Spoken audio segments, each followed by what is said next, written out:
we're going to Indianapolis, Indiana, and we are going to meet with Darren Petty. Darren's a retired school teacher, got some military in his background, and he does train dogs for a living. And the interesting thing that Darren has that really intrigued me is he does a lot of the same things I do. He has hunting dogs, and we're going to go a little deeper into that because he's like our good friend Alex. He's got the Laikas, and he's also training companion dogs and service dogs. So those are two different animals there all together. So we're going to talk about the hunting side of things, and then we're going to bring in what he's taken from the law enforcement, the service dogs, and the companion dogs, and how that's made him a better handler and trainer. One thing that people don't realize, and I had this conversation Monday, I certified some dogs this past Monday from outside of my group. So it wasn't my core group that I train. And it's a lot of difference in being a trainer and being able to problem solve, and it is holding the lead and running back and forth in a search pattern. And, you know, a lot of our guys are really good handlers, but if you had to put them in that trainer's role, it changes everything. And Darren and I just had a quick conversation about one of the things that has benefited me and got me to where I'm at is because I was raised with dogs. We used dogs on the farm when I was a kid. We always had a dog around, and then when I got into the hunting world, I was able to read that dog's body language. Even though at that time I couldn't tell you why it was happening, but I could tell you what was getting ready to happen. So we're going to integrate all that today and tie it together, and this is just going to be a great, great episode. So, Darren, I really appreciate you coming on. How's things up your way today? Well, the weather's a little better than what it has been. It was Monday. We had frost. It was cold, but, you know, it is. So I was running hunting dogs last night. It was pretty cool. Oh. You know, it sort of like the weather was cool, and today I'm wearing shorts. You know, Chris and I had this conversation, too, because he's up in Indiana. He's further south than me, yes. Right? He's down there in Switzerland County or something like that. It's hard to tell. He's out in BFE somewhere. Who knows? Yeah. But Monday, you're right. We had training, and like it was 30-some degrees Monday morning. And this evening, I got off work. I had to work. It's 81 degrees this evening. And when I come in, my uniform was drenched. I'm like, 3 days apart, and I don't know whether it's summer or winter. I don't know what's going on here in Virginia. Well, same thing here. You know, just wait a while, it'll change. But, yeah, so, Darren, tell us just a little bit about your background. Just kind of tell us a little bit about it. What I know you're retired from you're getting ready to have 2 different retirements, and then we'll get into the dog stuff. So, like a lot of us, I grew up with hunting dogs. My dad did not come from a hunting dog family, but he was very fascinated by it. So we started out with beagles, and then he got into coon hounds, and that's what my dad loved to do, was run coon dogs. And so that's how I got started. And like I was kind of telling you, it kind of falls into why I'm so precise on stuff is when I became a teenager, I started wrestling a lot, and I got to do that. Got to do everything I ever wanted. I mean, I ended up working and coaching for the Army at the Olympic Training Center and spending time.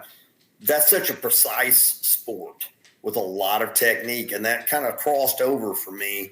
But it's, growing up like you, I mean, I just grew up and around hunting dogs, and I loved it. And I always said when I was done coaching, that was what I was going to have. I remember talking to a buddy, he grew up in the same kind of thing, and he was like, yeah, when we're done doing this and we're going to have hunting dogs. And I said, well, and then, 13 orthopedic surgeries and a replaced knee later, I couldn't do all the things I wanted to do coaching wise. And I said, it's time for me to step down because I was big on being able to teach and work out with my athletes. So several years ago, I started working in dogs, and I was very fascinated by a little side story on that.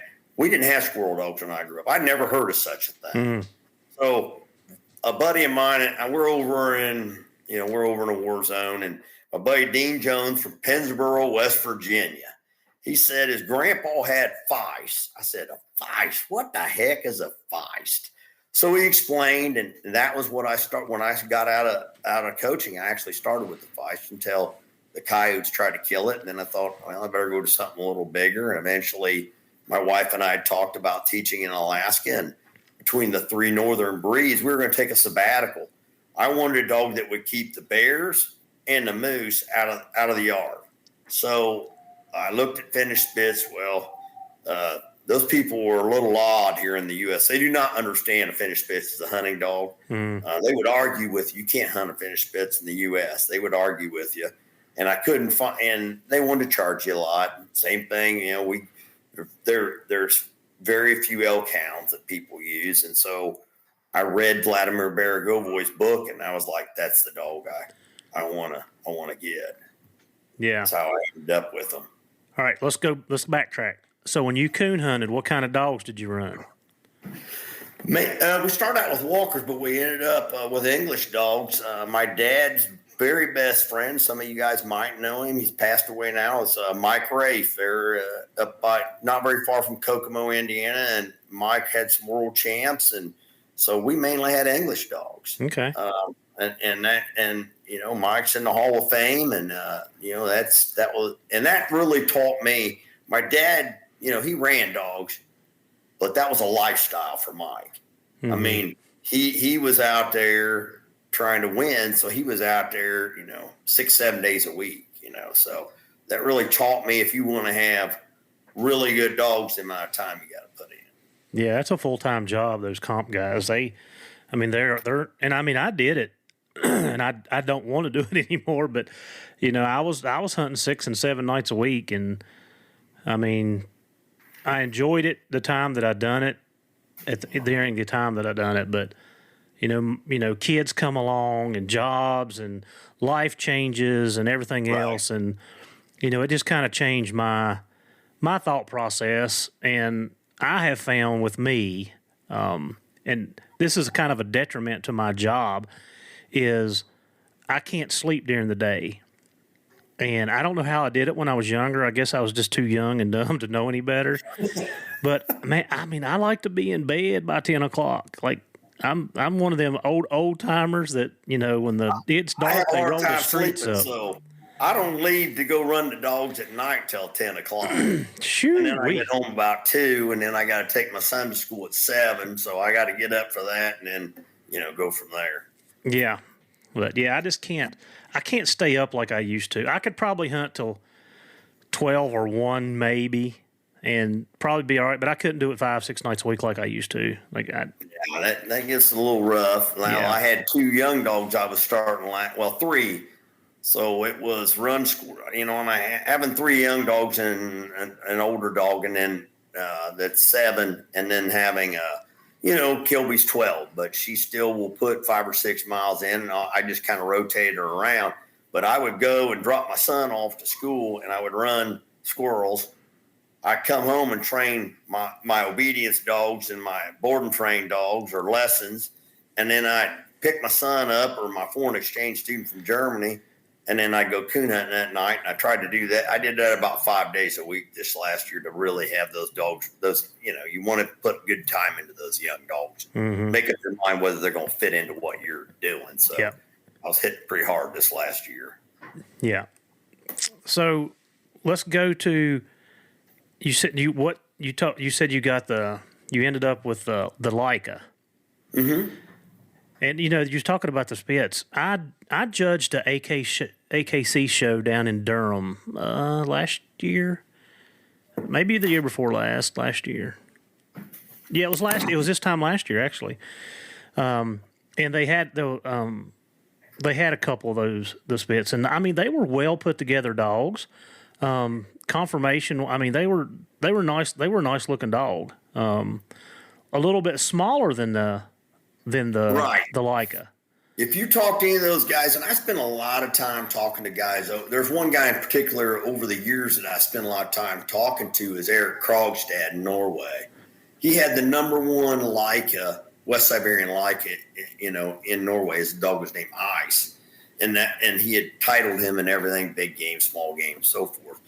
But, when you're talking, and I pay a lot of attention. So when they judge a finished spits over there for the treeing, they tree harder than a Laika does because they get its barks per minute on capercaillie or grouse. And capercaillie, if you're not familiar with them, are almost like a small turkey. I mean, they're a pretty good sized grouse type bird, and they judge on that. So when you listen to finished spits, a lot of Americans like finished spits barking because, and I'm going to probably in the future cross with a Norbotten because of I can't pull the dogs in from overseas like I used to because I used to deal with, and they're not hunting a treeing type of Laika as much as big game Laikas. It's getting harder. And the people that I do know happen to be in Russia. So obviously I'm not going to be able to pull that, but I'm very concerned about our genetics just being too close. And, I've been looking at a breed out cross, and I've been kind of battling a little bit with UKC on them understand the northern breed side on making that an X cross, just like you do hounds or curs or feist. And then, it's hard to get the northern breed group to understand with that Norbotten. I mean, if you're not familiar with a Norbotten, it almost looks like a small Laika. They're white in color. They got spots on them. And they tree like a finished spits. Yeah. So they tree hard, and you want to add a little bit of that in, and then go back your 3 generations, and then they're back to a Laika. Or if you want to be the Norbotten person because you're having a hard time finding Norbottens, then you can go the other way because I've got a couple female. I got one particular female that's pretty small. I got you. So how many Laikas do you have? I have 5. You have 5? Yeah. So right now I'm kind of, we all get to this stage. I'm sure you've been there. My oldest female is 12 going on 13. And then I have another female who's 7 going on 8. And then you got the young dogs. They're 2, and 1. I've got Kilby's grandson who's a year old that I'm very, very excited about. I mean, because I took him because of where I live. I can't just go down the street to the woods. I mean, so I'll start those Laikas on a lead, on a long line, and I'll have them train at the park. Because those squirrels aren't real smart, right? They'll go up there, and a lot of times, at 3 months old, he just started, first squirrel he ever saw in his life, he just started training like hard. And that's what I'm looking for. My first Laika I ever had, he was about the same age. I'm just walking through the woods, and that's how I got into him because I'd never been around anything that treed so early. He's not quite 3 months old. Gray squirrel goes up the tree, way up the tree. He's training. Gray squirrel timbers, and he goes with it. And I called my dad and I said, I've never seen anything like this. At 3 months old, wild game, and he was a phenomenal dog. Unfortunately, he got Ehrlichia, and I had to put him down at 4. And he got it in January or February. And that taught me a lesson about continuously putting on, giving pills to dogs year round, because I lost a really good dog over that. And he was my first Laika, and he was, everything you'd want. I did what I called a trifecta hunt with him because I tried to train those dogs to do a little bit of everything. We went hunted wild birds up in northwest Indiana. And he flushed 3 pheasants, 2 were hens, and the rooster was too far away. 2 big coveys of quail. We killed quail. On the way home, we stopped. We squirrel hunted. We killed squirrels, and then that night I coon hunted with my dad and killed coon. All of them, the next thing I want to do is bobcat, so I got to go west. We can't. We got a bunch of them, but we can't kill them here in Indiana. Yeah, Bryce was telling me that, I don't know, here a while back that they couldn't do anything with them. So, yeah, we can't get under. It's very difficult to get them to understand how many bobcats we have. Being retired military, I get to hunt on Camp Atterbury, which during the War on Terror was the largest military installation for sending National Guard soldiers overseas. So it's about 37,000 acres, 38,000. Well, I can hunt on that, and there's 27,000 acres I can hunt on there. So it's pretty good. It's 45 minutes from my house. I might be one of maybe two guys that squirrel hunt, and I'm the only guy that coon hunts because they don't have anybody trapping coon down there anymore. So they're like, but the rule is that whatever's in the tree has to come out. Mm-hmm. That's a big thing to them. So that was, I have to take them all. But fortunately, there's a gentleman that I have that's a friend of mine from Mississippi that grew up with 12 brothers and sisters, and he eats everyone I kill. So, oh wow, yeah, he takes every one of them. So he probably takes a rest down home or whatever. So let's talk a little bit about your training business. Kind of tell us what you train, kind of what that consists of. So a lot of what I do, and I'll do what's called a board and train, and that's depending on the dog, anywhere from 14 to 24 days, depending on where the dog is. And I don't charge them any extra for that. When I feel like the dog's ready before I'll send it up, and they get 5 follow-ups, and the dog's guaranteed for life. Any issues with your dog, you call me, I'll come back. That's all obedience stuff. Like they got to do all on leash. That's heel, automatic, sit down, stay on, and I work on that piece. I use the word stay, and I don't really have to, but I do that mainly for my clients to really understand. Because when you give a dog a sit, it should be implied the dog should stay in a sit. What is it? Sit means sit. Yeah. Right? Down means down. Yeah. Some of my trainers, like some of the guys that like when I get certified, which I will be Saturday, I tell Pino down, I tell him off, and they're like, reinforce that. I'm like, no. Down means down. It don't mean get up. It don't mean you're free to wander around. And right. they fuss at me nonstop for that. No, that means you're there till I release you. I just give the stay command for my clients. Yes. So they can understand that dog's not supposed to move from that position until I release you to move. Mm-hmm. So I do that piece. And then when I get to the part where the dog on the board and train side, when I get to that piece and the dog's doing all those things, then they have to go to the store and do all commands. They can't be barking at other dogs, and that's a typical issue. My favorite thing is to go on Saturday at PetSmart because that's if your dog can handle that pressure, it's a fiasco in there, and I get some looks by the trainers of their crazy acting little dogs on harnesses, which is a pet peeve of mine. I don't know about you, but harness is for drive only. When you put the dog in the harness, you're telling him go. Yes. You don't have any control over the neck. And a good bird dog friend of mine, who's also my vet, he said that's when you get bit, and he's right, because I remember I was doing, I do police canines, and I didn't have that drive only in his head, and he turned. I couldn't turn him off of me. Thank God when he turned his body, he didn't, because I was getting ready to send him on a bite, he didn't bite me. Redirect his bite on me, because he hadn't got used to that harness yet. And I learned a quick lesson about making sure that, like you said, drive only. And that's why I tell clients all the time with that. And then I take them to the off leash piece, heel, automatic, sit, down, stay, come. And I do require that come for them to come in and sit in front of them. I do hand and voice commands. I do hand signals and voice commands. So if that person wants to take that to another level, they can. The dog already knows it. Everything I do is videoed. One reason is so the person can go back.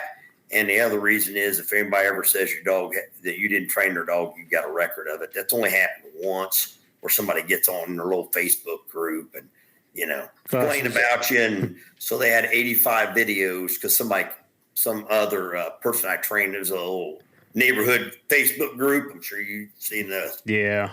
Yeah. Said something. And of course, there was somebody else I trained a dog, and they sent me a message. So they ended up with 85 videos of their dog. And I said, I haven't heard from you in 5 months. I told you that I need to be there next week to help you with your dog. So I don't have that problem anymore. Follow through. And that's the thing, when you, especially when you do companion dogs. They don't practice. Yeah. Because when you do that board and train, and, I tell those people, and I tell them before I do it, I said, if you think that dog is fully trained or you're not going to practice, don't waste your money. Mm-hmm. Do not spend that kind of money, because you've got to go through, and that dog knows how to do it, but you got to learn to do it. And that's the other reason why I send the videos. And before those dogs leave on their off leash, they have to be able to do that where I live. And I live on a busy road. They have to handle, I throw a ball or a toy, and they have to be able to, I don't care if they retrieve it, but leave me and be recalled back. Yep. Because that's what that's super important when you live in town. And for us, but yeah, for companion dogs. Well, any dog, and I mean we'll go into the hunting section part of this too, but like one of the things that I think is a must, and I know that I've said it on here before. I think me and Ariel talked about this way back when I started doing the first podcast, that a recall is necessity. If you told me that if I had to have one command on a dog, it's going to be a recall. And my narcotic, or let's just say my detection guys, most of them are single purpose. We're doing more tracking and narc now, so we're adding the tracking piece to them. The last set of dogs that we had before everybody kind of filtered out and I got new handlers, none of those dogs recalled. And what happens if you fall you're running a car and you end up tripping and fall and the lead comes out, they're running down the middle of the interstate? Like, you have to have a recall. $15,000-$20,000 worth of work right there for you guys. Yeah. And, in our hounds, and I know that, the guys can tell you that I hunt with, I can clean my dogs up a little bit. There's sometimes I don't really care. Maybe I want them back, but maybe I don't really have to have them back, and I let them slide a little. My hunting is a little different. But you and I talked about the lead, and let's just go into that. You talked about the lead and how you make the dogs lead. I want to tap into your philosophy and maybe some of your training techniques, and then I'll go into a little bit of what I do. So I kind of switched in it, and it's a little bit of what I was taught at school, and I'm a graduate. I'm going to say, because we kind of discussed this, I went to school at National Canine in Columbus, Ohio, and the guy that actually started that was one of the first guys to do service dogs, Scott Mueller. He was retired by the time I went there, so I took everything. So I took the obedience piece all the way up to personal protection dogs, tracking, and service dogs, as well, whereas behavioral modification. And they did a lot of stuff just starting off on the leash, okay, just a short leash. And I started backwards, and there's some people that might not agree, and but I still like Keeler. I like old man Keeler in that long line situation that he kind of does.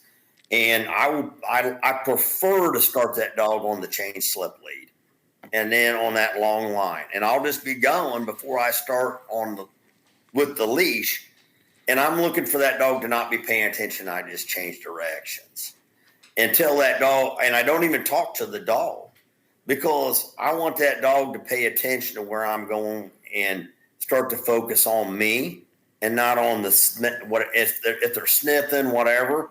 I want them to start to look where I'm going, because they're uncomfortable. I'm not pulling on that lead. It's just tight. Mm-hmm. So that dog's uncomfortable. And I think my buddy that I bought the business from, Indiana Working Dogs, Greg Holland at Stair Step Dog Training, said this: all good things come from me, all your comfort. So if you're with me and you're traveling with me, you're comfortable. If you're not, you're uncomfortable.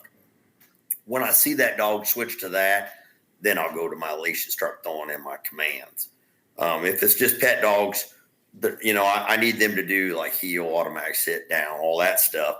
But with my hunting dogs, I throw in a follow command, because when I'm walking through the woods, I do not want that dog wrapped around everything. Mm-hmm. And I adjust them accordingly. And there's a couple ways you can do that, and maybe you do certain things. You don't have to start off with a chain. You can start completely on low level electronic collar approach, and you're just tapping the button instead of me changing directions and letting that collar. I'll just tap that button on a low level and say, "Let's go," and then that dog starts understanding when they feel that sensation. So you can do it that way as well. Mm-hmm. Because we're going to use electronic collar. And I don't know about you, but one of the things I was trained was to put the collar on the side of the neck to push them towards your knee. Mm-hmm. That's instead on the throat, and I find that to be very, very helpful. And I think one of the things, and I'm big on with vernacular because they use it against us, right? I mean, all the people that are anti this, and they use the wording. I don't like the word shock collar. Mm-hmm. It's actually a training collar. I'm not, because it's like a TENS unit. If you've ever had a TENS unit put on your muscles, that's the way an electronic collar feels. We've all hit an electric fence. It does not feel like that. Does not feel like. Now, if that doctor puts that TENS unit too high, freaking hurts. Mm-hmm. I don't know if you've ever had a TENS unit put on your muscles. Well, we actually had. It's funny you say that. Today we had taser recertification, and I reached down to change my cartridge out, and I hit the test button, and I jolted the snot out of my hand. It hurt. I about dropped the taser, and I was like, don't let go of it. But yes, I kind of got what you're saying. I've been tased before. We have to do that in training. It's the same effect. It's not pleasurable. Yeah. Yes. And the higher you go with the stem, the worse it is. And, we can get into all the, a lower level of stimulation actually releases endorphins, which makes the dog speed up, and it's not a bad thing. So, correct. Yeah, we're all there. And I think you talked about this one thing before, is the only time I really want to turn that up. And I think you mentioned it as a subversive training where you want to make that dog never want to do it again. Yes. Is that the wording you used? I want to say that you were talking about that one time. And I started using that terminology with my clients and kind of referring it to your parents say, don't touch the hot stove. Well, you didn't learn until you touch the hot stove. Mm-hmm. That's, you have to use wording like that with people that aren't knowledgeable on that stuff. Like most of the people on here are very knowledgeable. They know, but when I've got to get people over the idea of the shock collar. Mm-hmm. And that's what they've always been told. And then I have to explain to them. And then how we do that keeps us, because when you're talking to guys, especially when I'm talking to people over in Sweden and stuff, there's a misconception that Laikas hunt close. Mm-hmm. They're talking about those dogs going 10 kilometers. Oh, wow. Yeah, to go find a moose. Well, that gets out of the range of and so there's guys that can't hunt on Sundays because they can't get their dog if it doesn't find a moose. Mm-hmm. Because they can't use an electronic collar. Correct. And they got wolves there just like in areas where we do too. And so we don't want to lose that factor because we got more roads than they do. And I want to be able to hunt my dog on Sunday. Yeah. I don't want to have to worry about like you and I did growing up where I slept in the truck with my dad when I was about 8 years old because we were waiting for that dog to get treed or barked or something. Yeah, been there, done that. It's so funny. I just sitting here thinking, and it's definitely been a thought in my mind before, but it's so funny how the hunting community does not see, I won't say all of the service dogs or the sport dog community because I think it's kind of a mixed bag. The hunting community has no problem using the E, right? And then you go to the companion community, and absolutely not. And one of the trainers, I can make that dog come to me, if as long as there's a positive association and whatever. But where is the brakes when he decides he does not want to? And if you don't have that in place, if you don't have something that can cause an adverse effect, then you do not have complete control of that dog. And it gets dangerous especially for us or pet dog people that I deal with. I just, one of the things that I'm always explaining to them, I go, yes, can I train a dog? Because it goes back to some of the stuff. The way we were trained was not electronic collars. Well, we did both. Mm-hmm. And that's where you're putting that dog on what we call a tab. I'm sure you know what I'm talking about. It's just almost like a cut off piece of leash. Mm-hmm. And you're going through in a fenced area and you got to correct that dog back to the spot or wherever you're at if you give them a stay or something like that. That takes a lot of time, and most people don't practice enough. And that's what I tell them. I just flat tell them, and I don't want to get it. I just tell them, I go, I can do that, but I'm going to charge you $6,000 because it's going to take me a long time, and it's going to take me 12 lessons with you. And like you said, because then, and still there's no guarantee. I mean, a smart dog will figure out after a bit, there's nothing there. And then, then you got an issue, just like I was saying, the guys in Sweden are, searching for their dog they can't hunt on Sunday. That doesn't sound like fun to me. So, Darren, let's go to, let's just start talking about how, and maybe we've already touched on it, what are some things that you have learned from your training business that has helped you in your hunting world? I know that.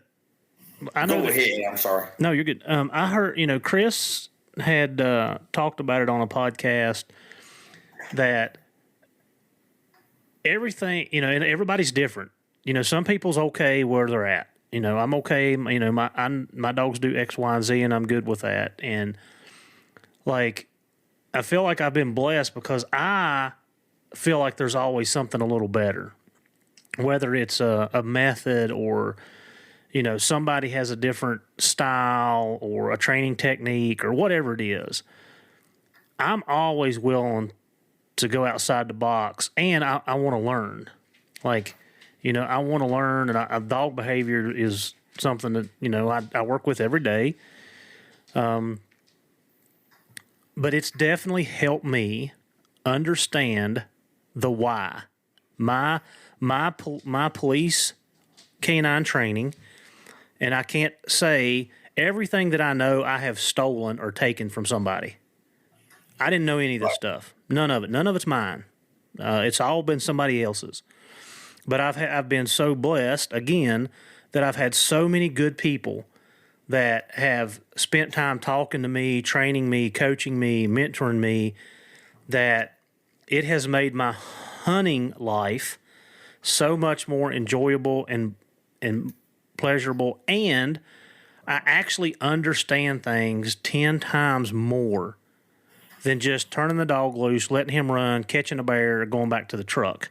I understand things that are happening and why they're happening, and do I let this play out, or do I need to use some type of technique to tweak it, to fix it, or is this something that needs to be squashed, if that makes sense? Hey guys, the Journey on Houndsman XP is teamed up with Go Wild. Go Wild is a social media platform that was made for hunters by hunters. If you guys and gals have listened to any of the other podcasts that I've been on, you know what a huge outdoor enthusiast I am. I love being in the woods with my hounds. There's nothing more exciting than hearing the thunder of a spring gobbler. I love fishing for trout in the brooks and the streams, and I love being on the river chasing that ever-elusive fish of 1,000 casts, the muskie. Go Wild is the place that I can post my trophies, hunts, and memories without being censored. But Go Wild is so much more than that. It's a place to share your stories, sharpen your skills, hone your tactics, get gear reviews, and shop for anything outdoors. When you make a purchase from the Go Wild store, everything is free shipping. Anything that you purchase anywhere in the country, no matter how big, free shipping. So go down to the show notes, click on the Go Wild link at the bottom, and get signed up today. And let's go wild. If y'all purchase anything from Go Wild, make sure that you're using the Houndsman XP promo code. And that code is going to be HXP10. So when you go in there and you download your cart, and you come up to the bottom and it says promo code, add Houndsman XP to it. The Journey on Houndsman XP has teamed up with One TDC. This dual action support for oral health and mobility in our dogs. This unique supplement is so effective that it is recommended by top veterinarian experts worldwide to maintain and improve our dog's health in 4 different areas: their oral health, hips, joints, and muscles, skin, coat, energy, and recovery. Guys, I've been using this product for the last 6 months, and it has been a game changer for me. If you're looking for something to help with the overall health of your dog, go to worksowell.com and give this product a try. It is highly recommended by Houndsman XP here on the journey. Yes.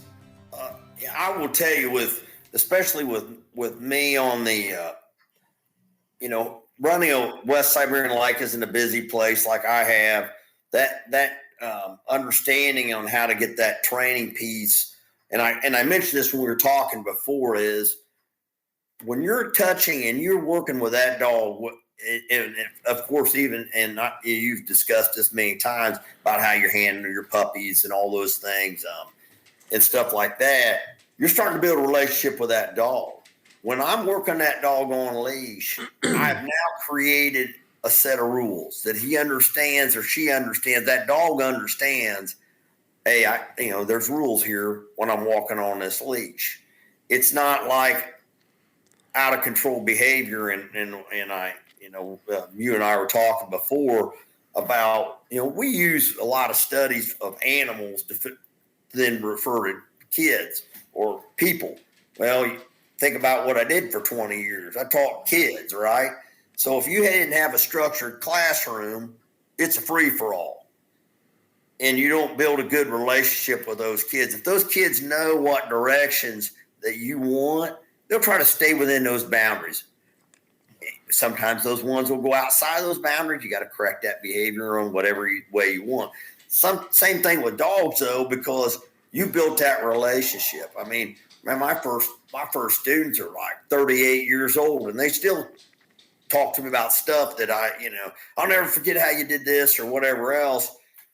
Yeah, it's fun and whatever. But my point is when you're working that dog on leash and then working to your off leash, you're building a relationship with your dog. I tell my clients that all the time. I said that practice makes the dog understand your body language, the way you're carrying yourself, and you start to see their body language. And you and I will see something in that dog behavior.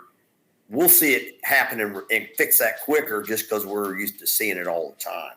I mean, I don't know how many thousands of dogs I've trained, and you've been training dogs longer than me on that end. But that's thousands of you and I pick that up quicker.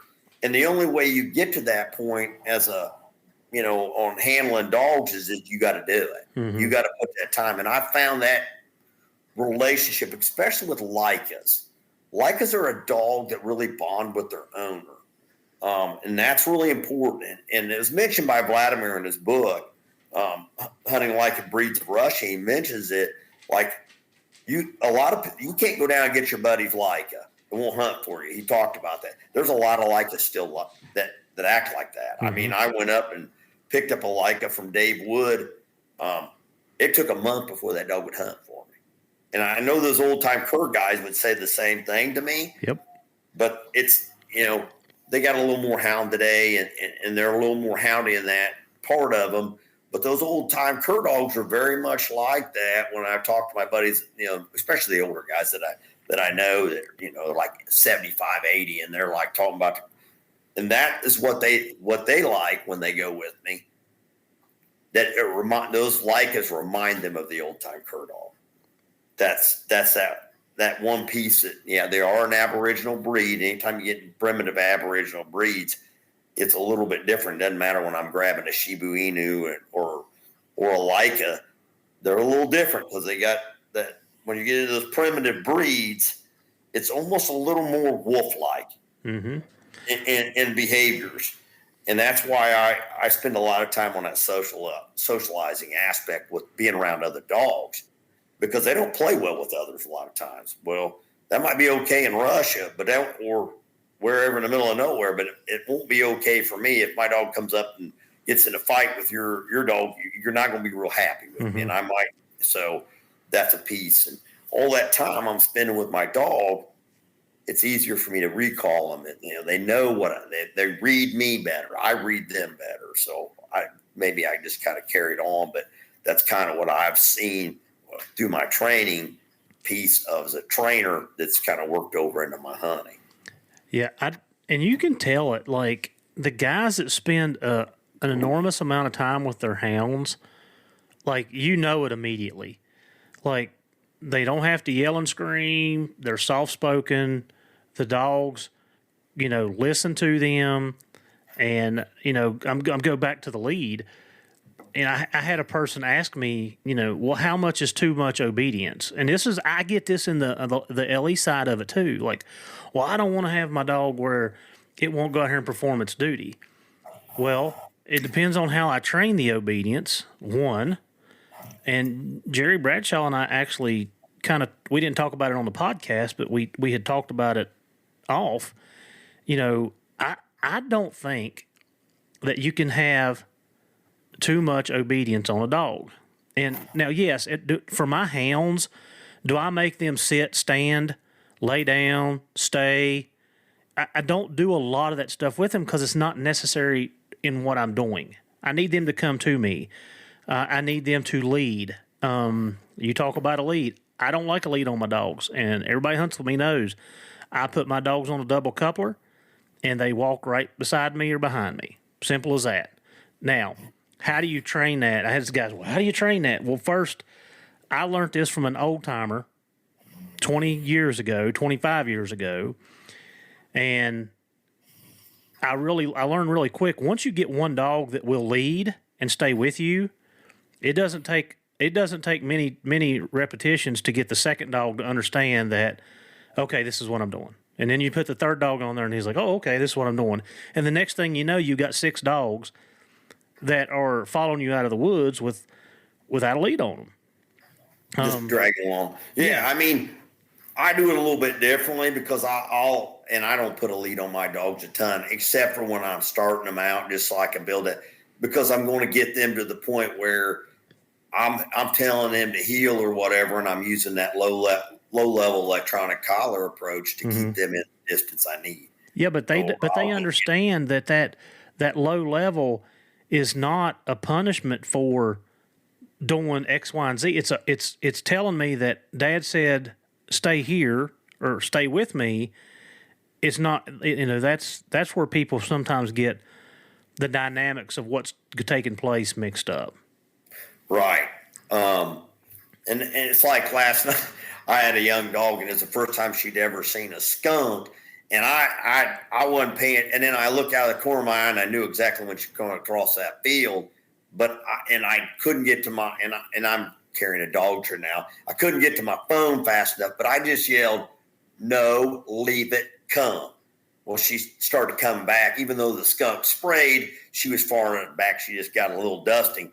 But that went back to all that stuff that I had done over and over, because you're not always going to be able to react quick enough. Mm-hmm. That's, that could have been a car. Yeah. Like I said, I live on a busy road in Indianapolis. I mean, in 5 minutes, you can be down there where the Colts are playing from where I live. I just happen to have 7 acres because it's been in my wife's family since the 20s. Mm-hmm. So that road's really busy, but I don't put it. If the dogs get goofing off, my dogs that stay upstairs. If they get goofing off, I'll go back to the electronic collar and then touch that up, like you said, touch it up. Mm-hmm. But most of the time, I've already put that in, and then it comes in. I can call them back pretty easily or stop them just, and that's good practice for when I'm in the woods, because there might be something, the collar breaks, quits working, whatever. Yeah. So all that work we put in might be the difference between something bad happening, or just control. I've got a bunch of sayings on my wall in my office, but one of the things that's in my office is hanging right on top of one of my boards says, don't be upset with the results you don't get from the work you didn't do. Yes. If you want something, you're going to put the time into it, and you're going to make sure that it happens. I spend a lot of time with my dogs when I get them from, and if I'm raising puppies, hands on every day, I'm doing this and I'm doing that. I've got a litter right now that, they're right at 3 weeks old. I don't know how many days, but today I got them out of the box, was fooling with all of them, messing with them. And then I just got a new pup that she's 10 weeks old. And I'm spending at least 2 hours a day with her, at least. And it's on top of me working or whatever I'm doing. Well, and because your puppies you probably already handled since they were born, right? Yeah. Because you were showing that the other day with what you were doing, and you had did a little reel or something. Yeah. You just put a reel on, and you were doing that, and that's very similar to another an old obedience trainer named Linda Kame in Lionheart Dog Training does something very similar on that hands-on of puppies, and then you get a 10-week-old puppy you didn't raise, so you probably have to spend more time with that 10-week-old puppy than you do than yours because they're already ahead of the game. Yeah. Is that what you're saying to me? Well, I'm just saying, I feel like, I'm going back to you can't spend enough time with them. Right. I don't have my dogs. My shepherd is literally poking me in the arm right now, wanting me to pet him, but I don't have the dogs in the house. Our season is very limited. I do not. Yeah. I don't coon hunt like I used to. I used to hunt 12 months out of the year. I'm bear hunting about 3 months, and I'll take a trip or two, a week here and a week there, and a couple days here and there. So I may get 3.5 months a year. But this weekend, all of my dogs were out. And I live in a place where I can turn them out. I live in a farming community. I don't leave them out. My pups I leave out, but not my dogs. And, I'm going back to, how much is too much. If you're putting the wrong type of obedience on them, it's probably too much. If you're, it's heavily compulsion and it's not pleasurable for the dog. Correction. I didn't cut you off. Like overcorrecting dogs. I sent you an article because I get fat dogs, and I told you that when I sent you that article. I can't do a lot of food motivated training because a lot of these dogs are, they're too heavy. Mm-hmm. That's the only way they've been doing stuff with the dog. And I sent an article to you about how much touch and petting and praise means to that dog. And it was just as powerful as food. That doesn't mean you can't use. There's areas that I have to use food, especially when I'm training a dog and I'm switching to an electronic collar, and they have an underground fence. That gets a little tricky because that sensation to them means don't go any further because they got an electric fence, and them understanding that, hey, and I use a lot of food for that. I'll tap that and then guide them in because they got to understand the difference of the two, because there's a lot of these pet dogs that have underground fences on their property. And so I'll use a lot of food for that to get them, but a lot of what I have to do because of what I'm dealing with, and you're dealing with a higher end dog typically with what you do in your business.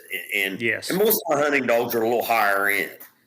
We don't, they can't be dummies because we don't really want, they can be somebody's pet. And I just sent one out that he wasn't going to cut the mustard. And so I trained him for a young man and said, will he tree? Yeah, but he's not what I would consider a high level. So I considered him like a call. And so I just put the obedience in him.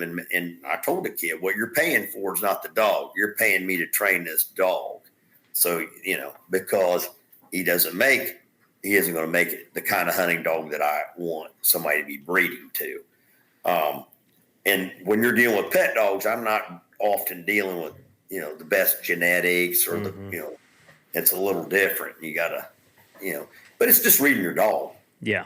None of them are alike. None of us are alike. And so you got, there's certain ways you got to motivate different dogs. I'm sure you've had police canines that, could care less about a food or maybe a ball. Cause a lot of times when you're training dogs like that, toy drive is, you're going to be looking for that anyways. Yeah. But yeah, I mean, there might be some other way. And so you got to do that with your dogs, your hunting dogs. Each one of them are different. And I try to find what's going to get that dog to perform for me. And each one of them's different. I want to go back to the touch, the tactile. And I want to just put this in perspective really quick. Everybody knows this, but I just want to reiterate. Guys, from the time them puppies are born till they're 12 to 14 days old, they can't see and they can't hear. Everybody that's raised puppies know that the mother does everything for them. She licks them so they use the bathroom. She grooms them. She puts them in place. She does everything through touch. Touch is very, very important. Like, you can snap a dog out of things. You can put him into things. You can calm him. And I'm going to give you a real quick example of that about touch. So Monday we were training. We had a new dog. Not a new dog, but a newer dog. He's not been in service maybe 6 months. I'm going to move in this other room. We got a clock that's going to be dinging here in a minute because it's the old grandfather clock that came from Germany. So it's loud.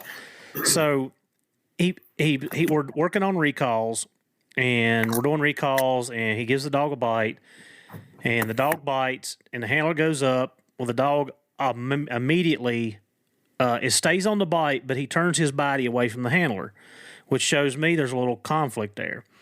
So I tell him to step on the outside, drive the dog back into the center of the body, and I'm like, pet your dog. And I got right over his dog, and I started petting him right down the muzzle, right down over top of the head, right down underneath. And I mean, this is a dog that's not mine, that's got a full mouth grip on the decoy. And I'm like, did you see how that calmed that dog down? And he started doing it and just very calm. Good boy, just working and working and working that dog through his face and ears and neck, had him all the way down to the tail. And in 2 sessions of that dog was almost a different dog behavior-wise. He was calm, he was relaxed, and it was all tactile. It was touching. That's it. And there's one thing you said right there, and you didn't realize it, and you and I draw it out. When we're petting that dog or I'm praising that dog, it's good boy. Mm-hmm. There you go. And you're drawing that out with, especially when I first train a dog, say, that's it, good. I don't say good till they do it. Yeah. I'm not, I'm going to say, there you go. That's it. And as soon as they give me that, whatever it is I want, and it's, like you said, it's very tactile, but it's, I don't go berserk like, oh, there you. When I do that, then I've kind of defeated the purpose. Like, especially if I'm dealing with a doodle. Yeah. If I'm dealing with a doodle, they're gonna go nuts. So it's very calm. And you just did that, and you didn't even probably realize you did that when you were talking about what you were doing tactile. Well, the thing is, if I want my dog to be calm, I got to be calm because the dog's going to feed off my energy. We all say, especially in our type of training, that your whatever's coming out of you drives right down that lead to that dog's neck, and he knows exactly what's going on. So I'm calm, and I know, like, when I get a little aggravated or frustrated with my dog, or I get a little sped up on things, I'm like, and I mean, some of the guys like say, hey, Heath, take a step back, and I'll take a step back, and I'm like, because I know better, but I got tied up in the moment. So tactile is very important. Petting your dog is very important. Praise, that verbal praise, that tactile. Yeah. All those things are really going to help you along with your training, not just your obedience training, but your training period. Yes. That's the key concept, that I don't care what you're training the dog to do. That's that goes back to what I think is that relationship with that dog and you building that. And you also said something that's really important, and I have to do this too. I'm not dealing with brain surgeons, and I sometimes get a little frustrated, angry, upset because the dog is just being, it's basically not doing it. And we were talking about how, I think you and I were talking about it before, maybe we were talking during the podcast about how dogs actually smell the chemicals on our breath. Mm-hmm. And I know when I start to do that, that dog's reading my body language. It's reading all those things. I just try to find one little positive. It could be the easiest thing. Say, oh, perfect. Let me put this dog up instead of and you've mentioned that before too, is and I think it was a new training dog you had, that your kid was with you and you were like, nope, we're done. Yep. I think you mentioned that because you get frustrated. I always tell my clients, and I have to tell myself, and you said the same thing. They'll tell you, you got to remind yourself when you get to that point and you're frustrated, because the dog knows it. Yep. Just find the littlest thing and put that dog up and put them, try to end on a positive, but it could be the littlest thing and make it a positive, and just put your dog up and don't, because then you're going to work backwards. You're going to have to work backwards from the mistakes you made. Yep. And self-awareness is huge. And I mean, I'm guilty. Like I can raise my hand. I'm the number one person that I'm with you. Yep. Is being aware that when I start to lose myself, that I have to step back, and it's not a bad thing to put that. And I had a buddy of mine called today, and we were talking about a young dog he had, some stuff that was going on. And I said, just put her up. Just put her up. That does miracles. And, we get so caught, and we've talked about it before, we get so caught up in trying to push those young dogs and, do this and do that. And they still have to be a dog. They still have to be a pup. They still have to learn and grow just like you did as a human. Right. And those are all real important concepts, that like putting that dog up and always trying to end on a positive is something that they really pushed on us in school. And I'm sure you guys do too, is like I said, it can be the smallest positive, but that, like when you end on that positive, that dog's gonna go back there. When you put that dog up, it kind of thinks about that. And that's what they always told. Maybe I'm nuts, but that's something they were like, the dog's going to kind of reflect on the training in that kennel or that crate about, okay, on the positive of it. And if you end on a bad thing and you're like being, going to remember that too. So, yeah. I remember the first time I had to do one of those Bernese mountain dogs. If you've ever fooled with those things, they are stubborn, but they're soft. And I remember calling one of my buddies that's trained them, and he goes, don't over push those things, because they're really, or he goes, you'll be working backwards for 3 days that you done screwed up on. And of course, I've trained several of them now, but that first one I had a little bit of fits with, because if you push that dog too much on that mountain dog, then you were 2 days fixing what you screwed up. So you have to keep that in mind when you're training. Yeah. Yeah. So before we wrap this up, Darren, you are a faithful listener, and you and I had kind of hit on this before we started, that, I try really hard to get some people on here that have helped me the most. And I can go down a long list, because there's a long list of, like I said, I don't know any of this stuff. People has taught me, they've trained me. There's people that have been a big influence in my training career that I've not even spoke to yet. The guys from HITS, which is Handler Instructor Training Seminars, Jeff Barrett, man, I can pick up the phone and call him anytime, and he'll either answer the phone or he'll text me and say, I'll call you right back. Any problems that I have. So with the podcast that we've had, I mean, we've had some really, in my world, in your world, like we've had you've had some high level people. Yes. That are like, okay, this dude is really, really, really high level, whether it's Cameron or Ariel, who I've tried to, touch base with.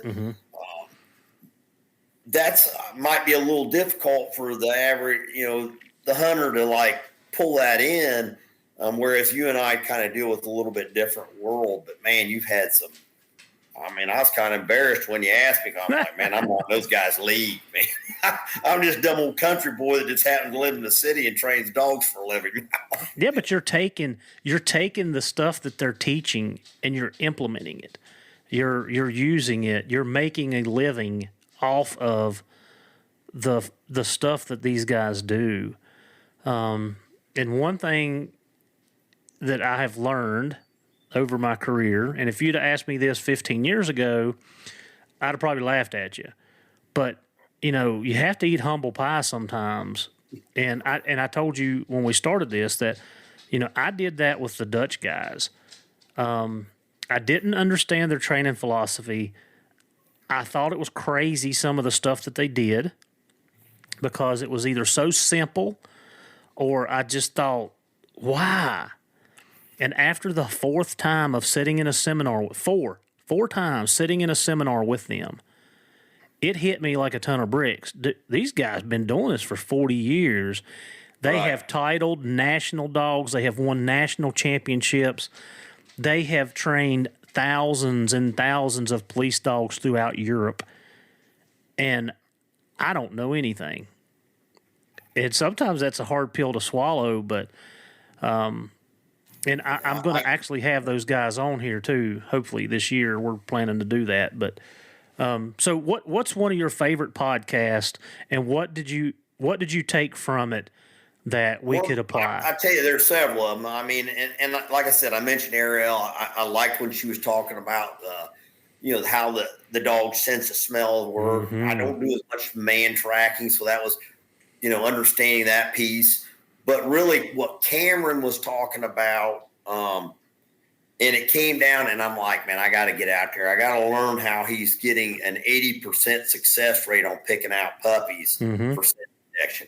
When you're talking, as well as the guy in Auburn with the breeding program, Bart, because that really definitely affects not only what I'm doing as a business, but if I can select better, then I'm going to do a better job. And I used the bull hard puppy test on the last litter that I tested when I picked out one of my best female that I've ever owned, Kilby, who's 12, her grandkid, and it was perfect. And the bull hard puppy test is often used not for, and more for pets than it is hunting dog, but I can look at that score sheet. It's pretty simple. I'm sure you use different ones or whatever. You're more, that was one that was introduced to me in school, but that helped me select and every one of those pups, actually, the one that scored the lowest is the one I just said wasn't going to make a dog, and I made him a pet. I made him a pet. And the one that I picked is the one that, and maybe it was just lucky pick or whatever else, but that is probably my favorite. I'm like, man, I tried to talk him to, and I tried to get Cameron to let, he's going to be down in Indiana at Muscatatuck, and it was a military thing. And I don't know any of those guys anymore. I was like, can't you talk? I was trying to get him to let me come down there when he comes into Muscatatuck, because I wanted to sit down and really listen some more. So that's probably my favorite. I mean, all of them are really good to me because I use it all the time. The one thing that I like about what Cameron does for me, and I'm deep inside, I'm a nerd because I want to learn. Right. But Cameron, he talks about data and science and facts. That goes along with my teaching background. So, yes. I have a bachelor's and master's in education, and there's a lot of data that we collected over the years on what's going to work, what's not. So that clicks with me as well. And the data that he, with Duke and Texas Tech that he came up with, and the stuff they're doing, all those things really clicked with me as well. And that's a lot to do with my background in education. Yeah. Like I said, we had Dr. Ryan Hall on. Like, yeah, I mean, it's that I like. I mean, I want to know. I want to know why. Like, I want to know the why. And Cameron has that elite group of people around him. And even if I can pick up one thing that I can apply to the hunting side of it, that's one thing that I did not know. And that can, that will help me be a better dog guy with my hunting dogs. I can get where I might have made a mistake and not got the best out of that dog. Mm-hmm. Then he just hooked up with Michael Ellis. You see him and Michael Ellis are running around together now. And for you guys listening that don't know this, Michael Ellis works for Learberg, been making videos since the 80s. Yeah, those guys are really, really good. Those are, dog behavior. I don't have enough money to keep all the stuff that I should. Yeah. I mean, if I'd have more videos and stuff if I could afford everything that I wanted. Yeah. But yeah, those things like that, are all really good. And I do pay very close attention because it does fit into what I do. But man, it's just made me handling hunting dogs a lot better. And actually, I took a West Siberian Laikas at a dog trainer school, and they were freaked out because they thought it was no wolf hybrids, right? So they looked at that dog, and I know they went back there because the head trainer looked at me and he was like, he went in the back room to see if I liked flying, look those dogs up. And actually that dog was the first dog that, because they really, with their AKC citizenship test, didn't like Joe Blow giving you the test. I mean, they were very, very picky. He was the first one to pass the test over the German Shepherds. He could do the full off leash, going on the obstacle course, on the catwalk and everything, doing sits downs, any obstacle, teeter totter, all that stuff. He was number one in the class on the tracking piece. Just it amazed me how much I could get out of that dog, and that really, really taught me about Laikas. They were, for me, I was like, man, these dogs can be learned, because they did something crazy, and you're probably going to shake your head. I couldn't believe he did it. So I had that dog in a down, and the head trainer threw a ball over my dog's head, and his Mao jumped over my dog to go get that ball. I was like, oh my gosh, we're going to end up in a dog fight for sure. And that dog didn't break. My dog didn't break. Not because I'm some elite trainer, but that dog just learned so quickly, and I was very impressed by that. It's just helped me understand Laikas better. Yeah. That's the thing. Yeah. Well, Darren, I really appreciate your time and your insight. Like I said, well, I'm honored to be on here, and I do listen to all your podcasts and sometimes send you questions and message you and probably bug you, because I'm like you, I'm like that 3-year-old. Why, Daddy? Why? Why's the sky blue? That's the way I am about dogs. Why is that? That's kind of the same thing. What I take away with dogs. Why does this do this? Well, how can I do that? And for me, where I stand is, I try to respond to everybody's questions, and like, I'm here to help, and I don't know everything. And if I can't answer that question, I've got people that can. But it's not just about doing a podcast. I mean, I generally want to make things better. So yeah, you're not bothering me at all. Never. Like I said, if I'm busy, if I get something I think you'll like, I'm not afraid to send it to you too. Like, hey man, have you seen this? And what's your thoughts? Yep. Because I do come across a little bit different world than you do. Yep. That's a little different world, and I do deal with a lot of all positive trainers, and they kind of wear me out sometimes because, there has to be, and it was mentioned in another one of your podcasts, I can't remember which gentleman it was, there has to be a correction piece. It just doesn't have to be crazy. Yeah. That's right. But there has to be a piece where there is a correction somewhere in there. And it can be a mild correction to, like we talked about Subversa, where it's something dangerous, where the dog's going to run across the road, or, porcupine, or, something like that. I got to break that dog where it knows it's not supposed to do that. And that correction piece is important. Just don't go crazy with it. That's right. Build up on the positives first, and then when I correct them, the dog's not going to be freaked out too bad. It understands that you built that relationship. So yeah. Well, I appreciate your time. I appreciate you coming on and talking. And like I said, we do a lot of the same things, just in a different area. That's all. Yeah. So and you guys do a great job, and I really appreciate you and Chris a lot, and what you guys all do, and it's been a lot of fun for me to listen to you, because I never was a podcast guy until I was out running dogs in Missouri, and some young beagle hunter guy was like, "Have you listened to that guy in Indiana?" And I knew who Chris was because he was a CO here in Indiana. I'd heard about he had plot hounds, and I'd never met him. And then I started listening, and I was like, okay, there's a lot of insight here. So you are greatly appreciated by me, and I'm sure a lot of other people. Well, we do thank you for that. That's what we want. We want to help people. So Darren, with every podcast, thank you for helping us teach, train, and learn.